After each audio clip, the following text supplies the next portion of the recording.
तारीख 24 दिसंबर शाम का वक्त था। घड़ी में 4:30 बजने वाले थे। काठमांडू के त्रिभुवन इंटरनेशनल एयरपोर्ट से इंडियन एयरलाइंस की फ्लाइट संख्या IC 814 नई दिल्ली के लिए उड़ान भरने को तैयार थी। विमान में 187 यात्री क्रू मेंबर समेत सवार थे। फ्लाइंग कैप्टन देवी शरण इंदिरा गांधी एयरपोर्ट दिल्ली के लिए उड़ान भरते हैं। कॉकपिट में उनके साथ फ्लाइट इंजीनियर अनिल जागिया और को पायलट राजेंद्र कुमार मौजूद थे।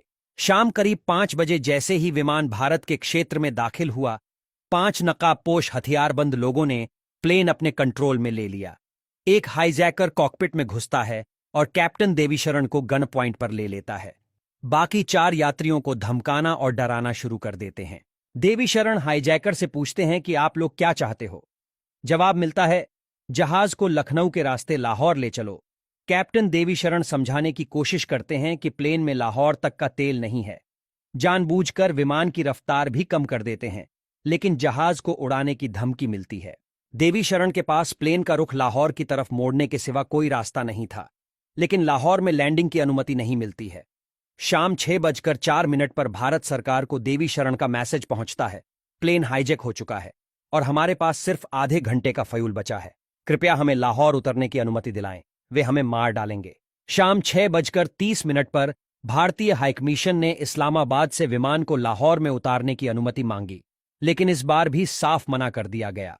तब तक देवी शरण हाईजैकर्स को अमृतसर में विमान लैंड कराने के लिए राजी कर चुके थे।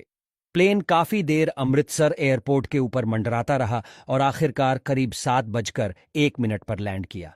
सरकार चाहती थी कि प्लेन ज्यादा से ज्यादा देर तक अमृतसर एयरपोर्ट पर खड़ा रहे ताकि कुछ प्लान करने का वक्त मिल जाए।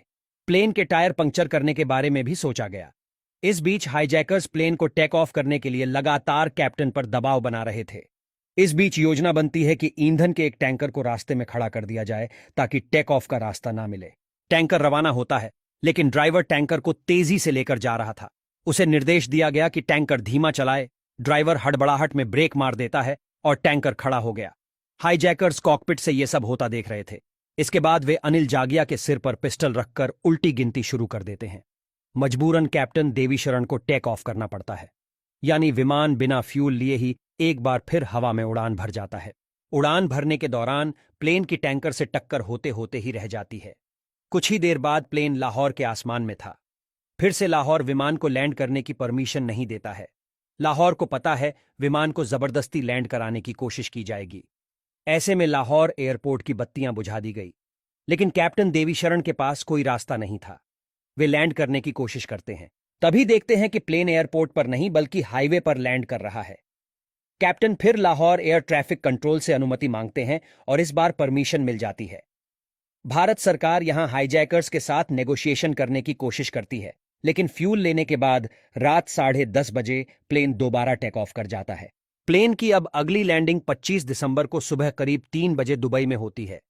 यहां ईंधन भरे जाने के एवज में 26 यात्रियों को रिहा करने पर समझौता हुआ। इसके बाद विमान ने अफगानिस्तान में काबुल के लिए उड़ान भरी, लेकिन फिर काबुल की बजाय कंधार ले जाने के लिए कहा गया।